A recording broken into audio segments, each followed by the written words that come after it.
Did Donald Trump just cut a secret deal with Vladimir Putin, leaving Ukraine out in the cold? A shocking phone call between Trump and Putin just sent shockwaves through global politics. Trump called it great and promised a quick end to the Ukraine war. But there's a huge problem. Ukraine's President Zelensky wasn't even part of the conversation. European leaders are furious, Ukraine is demanding answers, and Washington is suddenly backing away from its strongest promises to Kyiv.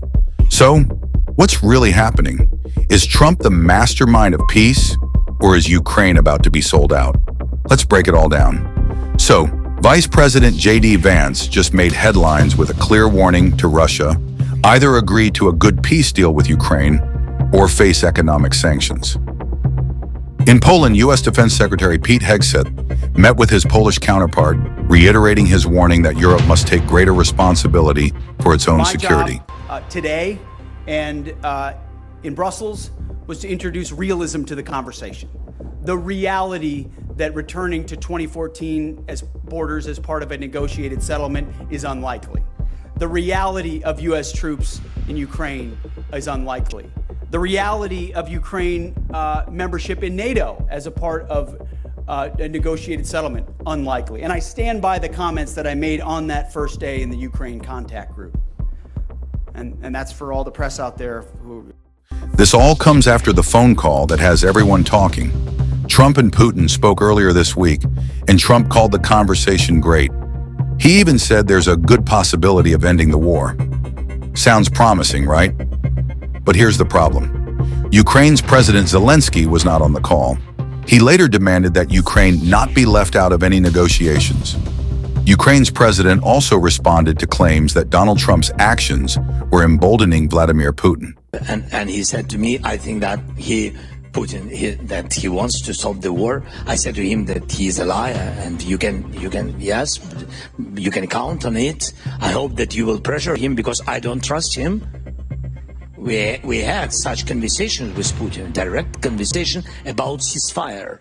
But he will not just, ceasefire and that's all. That's why I said to President, yes, but I think phone calls are phone calls. Let's forget about it. I think what is very important, the meeting, not to make any decisions about Ukraine without Ukraine. This is principal position we will never accept it. And when I said that we will never accept, I'm not speaking just about me.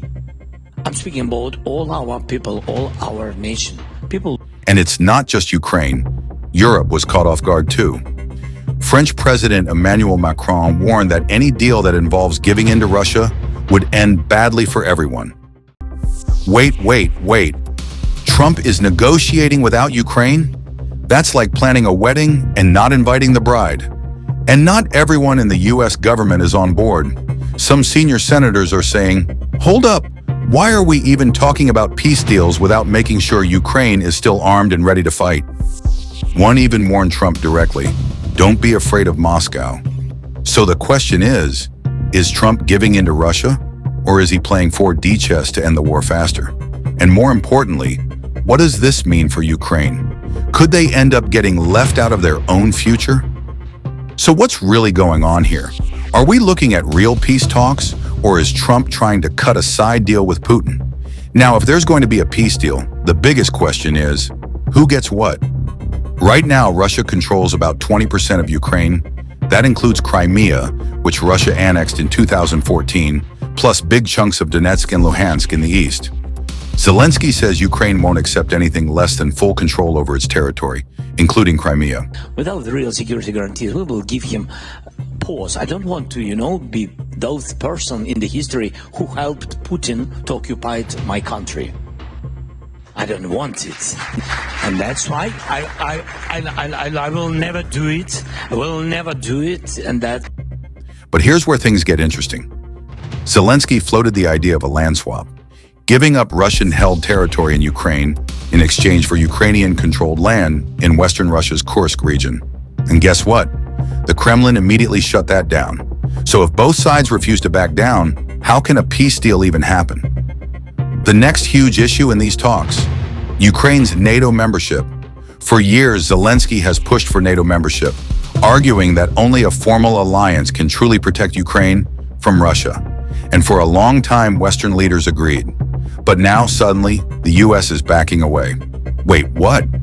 So after all this time, the US no longer believes Ukraine can win back its land or join NATO? That's a huge shift. And here's where things get really suspicious. Reports say the US might be offering military aid to Ukraine, but only if it gets access to Ukraine's rare earth minerals. These minerals are crazy valuable, used in everything from smartphones to fighter jets. And guess who dominates the global supply? China. So is this about helping Ukraine, or is the US just making sure it gets a slice of the pie?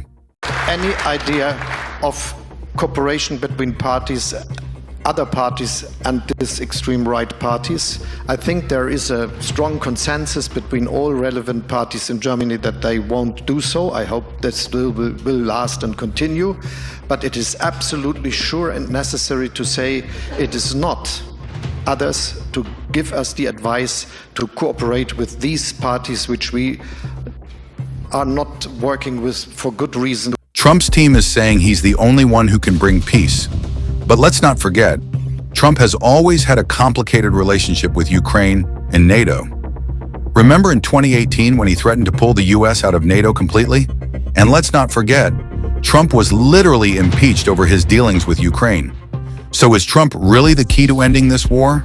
Or does he have his own reasons for making a deal? And here's the final bombshell. The US Vice President just said that sending American troops to Ukraine is still on the table. Hold up. This war has always been fought by Ukrainians, with NATO and the US supporting from the sidelines. But now we're talking about actual American soldiers on the ground? If that happens, this war could go from Russia versus Ukraine to Russia versus NATO, and that is a whole new level of danger. So, what do you think? Did Trump just take a huge step toward peace? Or is Ukraine about to be pushed into a bad deal? Should Ukraine get NATO membership no matter what? Or is it time to compromise? Drop your thoughts in the comments, smash that like button. If you love deep dives like this, don't forget to subscribe for more updates and turn on post notifications to keep up with the latest updates.